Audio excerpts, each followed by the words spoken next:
पृष्ठ नंबर 343, गद्य नंबर 853, 853। आह कहते हैं, उक्ता गुप्ती समिति धर्मानुपेक्षा परिश्रय जयः संवर हेत्वः पंच। गुप्ती समिति धर्म अनुपेक्षा और परिश्रय जय, ये 5 संवर के हेतुओं को कहा। संवर हेतुश्चारित्र संज्ञो वक्तव्य इति तद भेद प्रतिपादनार्थम उच्यते। कहते हैं कि संवर के जो हेतु हैं वह चारित्र संज्ञक हैं। अब चारित्र संज्ञक संवर के हेतु कहने चाहिए। उनको और उनके भेदों को बतलाने के लिए आगे कहते हैं। ये किनके है? चारित्रधारी के है, क्योंकि ये चारित्र के बिना किसी भी दृष्टि से संभव नहीं है संवर। इसीलिए जो चारित्र रूप संवर संज्ञक है या संवर हेतु है उनको यहाँ पर कहते हैं। आइए देखते चारित्र के विषय में। सामयिकच्छेदोपस्थापना परिहार विशुद्धि सूक्ष्म सांपराय यथाख्यातमिति चारित्रम्। सामयिकच्छेदोपस्थापना परिहार विशुद्धि सूक्ष्म सांपराय यथाख्यातमिति चारित्रम्। चारित्र 5 भेद वाला है। सामयिक, छेदोपस्थापना, परिहार विशुद्धि, सूक्ष्म सांपराय और यथाख्यात। आइए इनका विस्तार देखते। गद्य नंबर 854। अत्र च उद्यते। अब कहते हैं, क्या कहते हैं? 10 विधे धर्मे संयम उक्ता स एव चारित्रम इति पुनर्ग्रहणम अनर्थकम इति। कहते हैं 10 धर्मों में संयम का आपने ग्रहण किया था। 10 धर्मों में एक उत्तम संयम नाम का धर्म था, तो वह भी तो चारित्र है। फिर यहाँ पर फिर से उसका उल्लेख करना या चारित्र का कथन करना ये तो अनर्थक हो जाएगा, व्यर्थ हो जाएगा। आचार्य कहते हैं न अनर्थकम, यह अनर्थ नहीं है। क्यों नहीं है? रीजन देते हैं। धर्मांतरभूतम अपि चारित्रम अन्ते गृह्यते मोक्ष प्राप्तः साक्षात कारणम इति ज्ञापनार्थम। आचार्य कहते हैं यद्यपि धर्म के अंतर्गत चारित्र को ग्रहण किया, लेकिन फिर भी चारित्र तो मोक्ष का साक्षात कारण है। मोक्ष प्राप्ते साक्षात कारणम इति, ऐसा ज्ञापनार्थम बतलाने के लिए यहाँ पर चारित्र का कथन किया जा रहा है।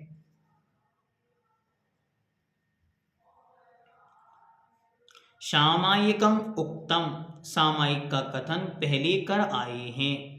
प्रश्नकर्ता कहता क्वा, कहाँ किया सामयिक का लक्षण? तो कहते हैं दिग्देशानर्थ दंड विरति सामयिक इति अत्र। इस सूत्र में हमने सामयिक का लक्षण कह दिया, अर्थात उसे अब हम रिपीट यहाँ पर नहीं करेंगे। वह एक बार हमने कर दिया, इसलिए उसका द्वारा नहीं करेंगे, लेकिन अपन एक बार पुनः उसको ग्रंथ को टर्न करके और पीछे उस सूत्र को एक बार देख लेते, जिससे अपना विषय पुष्ट हो जाएगा। इसमें 6वें अध्याय में यह सूत्र है, उसको अपन एक बार देख लेते। ये पृष्ठ नंबर 278।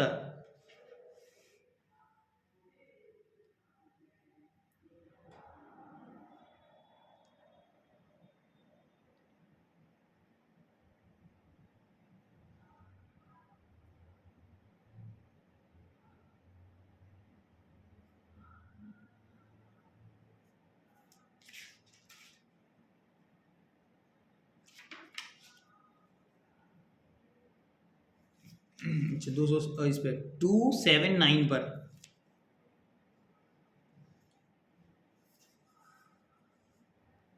ये सामयिक का लक्षण यहाँ पर देते हैं। सामायिकी में मूल शब्द समय है। समय का अर्थ होता है आत्मा। इसके दो अवयव हैं, दो शब्दों से मिलकर बना, सम प्लस अय। सम का अर्थ कहाँ ही है और अय का अर्थ है गमन।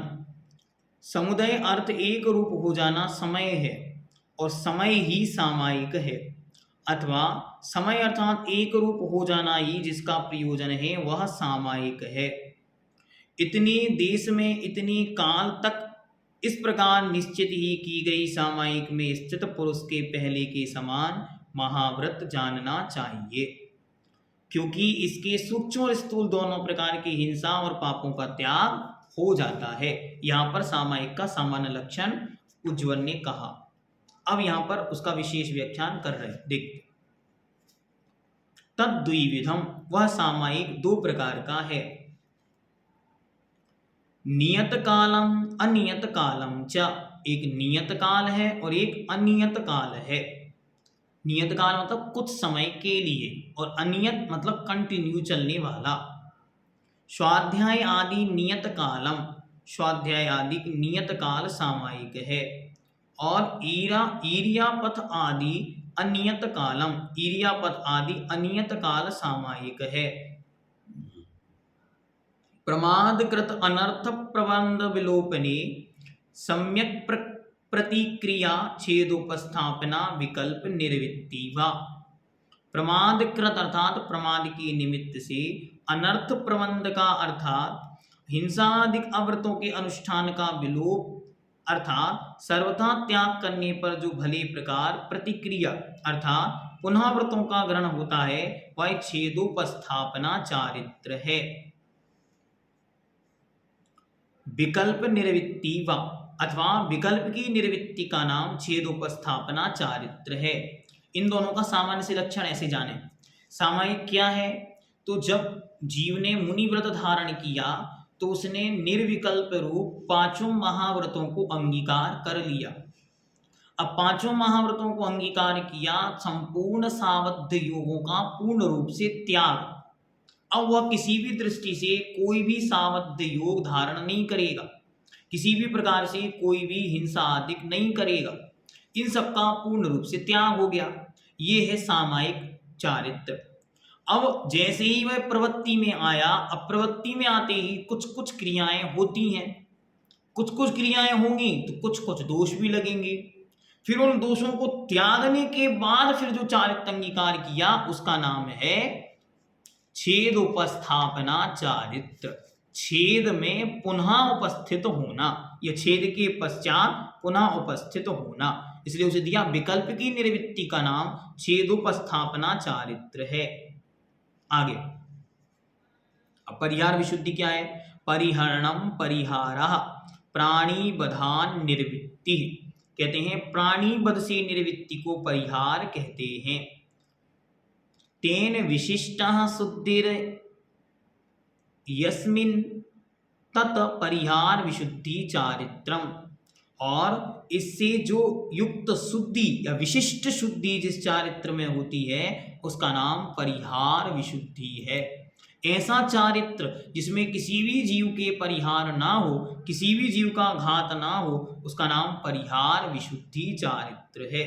इनके जो परिहार विशुद्धि चारित्र के धारक मुनिराज होते हैं, उनकी ऐसी विशिष्ट शक्तियां उत्पन्न हो जाती हैं कि उनके निमित्त से जीवों का घात नहीं होता, उनके उठने बैठने चलने आदि से जीवों का घात नहीं होता।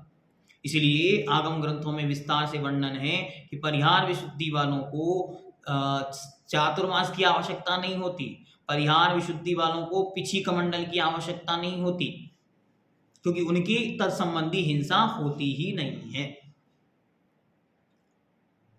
आगे अब सूक्ष्म सांप्रदाय को बतलाते। अति सूक्ष्म कषायत्वात् सूक्ष्म सांप्रदाय चारित्रम, जहां अत्यंत सूक्ष्म कषाय है उसका नाम सूक्ष्म सांप्रदाय चारित्र है। सांप्रदाय शब्द का अर्थ ही कषाय है और सूक्ष्म का अर्थ है थोड़ा सा। मोहिनीयश्च निरवशेषश्च क्षयोपशमात् छायकच्च आत्म स्वभाव अवस्थापना लक्षण अपेक्षा लक्षणम यथा यथाख्यात चारित्रम इति आख्यायते। कहते हैं मोहिनी कर्म के संपूर्ण क्षय हो जाने से या फिर संपूर्ण उपशम हो जाने से, ये दो बातें क्यों कही? क्योंकि यदि उपशम पूर्वक आएंगे तो 11वें गुण स्थान में यथाख्यात चारित्र बनेगा, और क्षय पूर्वक आएंगे छपक श्रेणी चढ़कर तो 12वां गुण स्थान बनेगा। इसलिए दोनों अपेक्षाओं से कथन किया।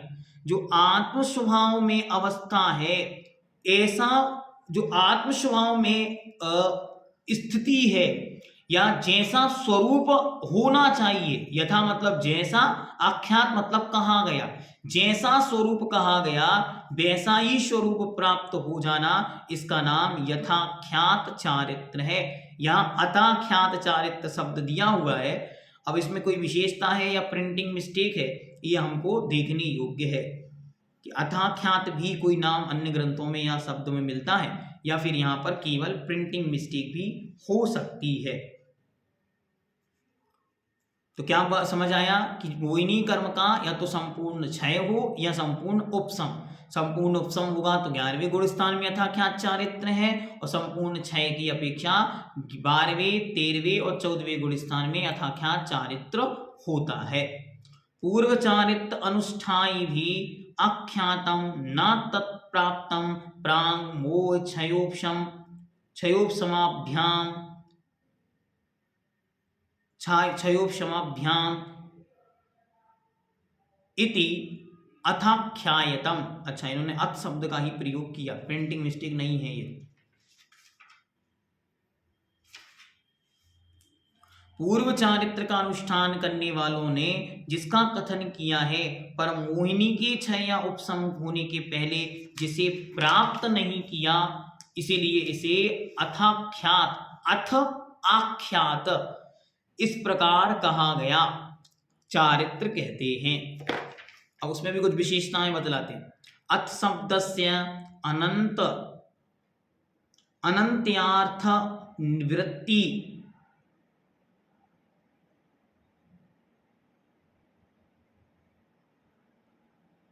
अनंतर यथार्थ वृत्ति, यथार्थ नहीं बनेगा, अथ शब्दस्य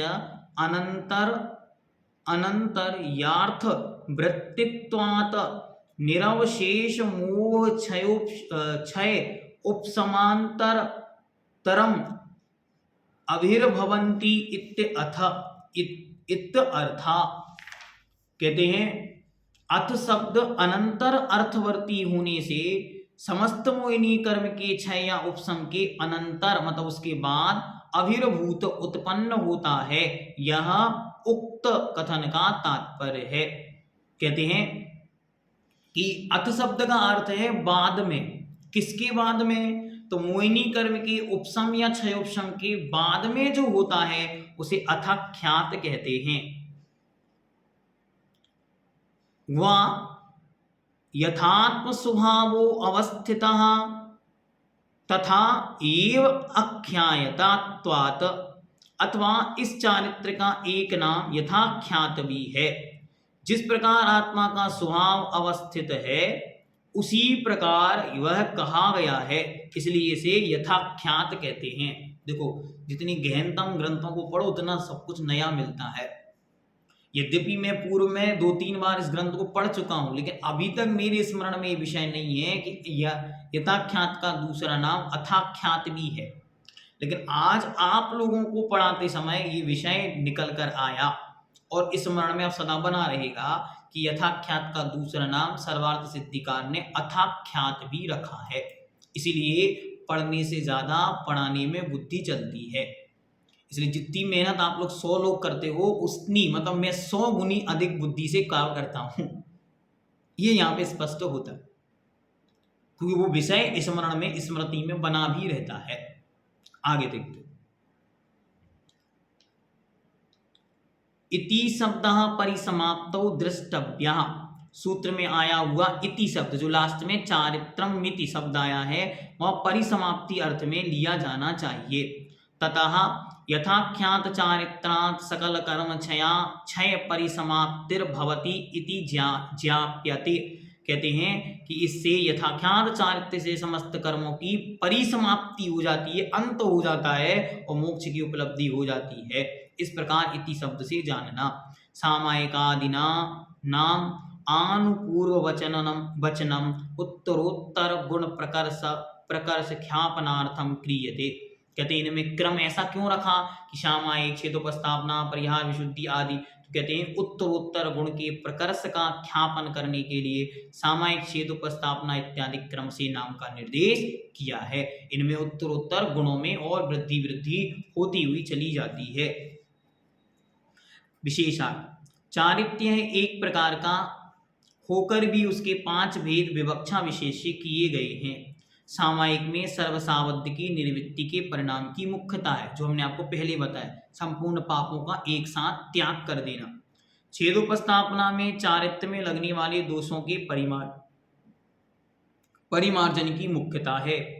परिहार विशुद्धि चारित्र ऐसे संयत के होता है जो 30 वर्ष तक, ये इसकी परिभाषा है, इसको कभी पूछे परिहार विशुद्धि क्या है तो इसको याद रखना है। 30 वर्ष तक ग्रस्त अवस्था में सुखपूर्वक बिताकर संयत होने पर तीर्थंकर, इन्होंने मात्र तीर्थंकर शब्द दिया, कहीं कहीं तीर्थंकर केवली या सामान्य केवली के पाद मूल की परिचर्या करते हुए 8 वर्ष तक प्रत्याख्यान पूर्व, जो 14 पूर्व होते हैं उनमें प्रत्याख्यान नाम के पूर्व जो 9वां पूर्व होता है उसका अध्ययन करता है। वह जंतुओं की रक्षा कैसे करनी चाहिए, वे किस द्रव्य के निमित्त से किस क्षेत्र किस काल में विशेषतः उत्पन्न होते हैं, जीवों की योनियां और जन्म कितने प्रकार के होते हैं इत्यादि बातों को भली प्रकार जानता है। वह प्रमाद रहित, महाबलशाली, कर्मों की महान निर्जरा करने वाला और अति दुष्कर चर्या का अनुष्ठान करने वाले होता है। इस प्रकार महान चारित्र होता है परिहार विशुद्धि। यह तीनों संध्या कालों को छोड़कर 2 कोस गमन करने वाले होते हैं। ये तीनों संध्या काल जो है सामायिक का समय, उन कालों को छोड़कर अन्य समयों में गमन कर सकते हैं क्योंकि इनकी जीवघात नहीं होता। इन सब कारणों से इस संयत के ऐसी सामर्थ्य उत्पन्न होती है जिसके बल से वह अन्य जीवों को बाधा पहुंचाए बिना चर्या में समर्थ होते हैं। सूक्ष्म सांप्रदाय और यथाख्यात चारित्र का अर्थ स्पष्ट है। सूक्ष्म अर्थात थोड़ी सी, सांप्रदाय मतलब कषाय, जहाँ थोड़ी सी कषाय है वह सूक्ष्म सांप्रदाय है। यथा मतलब जैसा, आख्यात मतलब कहा गया, जैसा वास्तविक और ओरिजिनल चारित्र होना चाहिए उस चारित्र की प्राप्ति या मोहिनी कर्म के अभाव में प्राप्त हुए चारित्र को यथाख्यात चारित्र स्पष्ट रूप से स्पष्ट ही है। इस प्रकार विवक्षा भेद से एक चारित्र 5 प्रकार का कहा गया है। इनमें से सामायिक और छेदोपस्थापना की जगन्य विशुद्ध लब्धि सबसे अल्प होती है। इनकी विशुद्धि स्थान है वो बतला रहे हैं।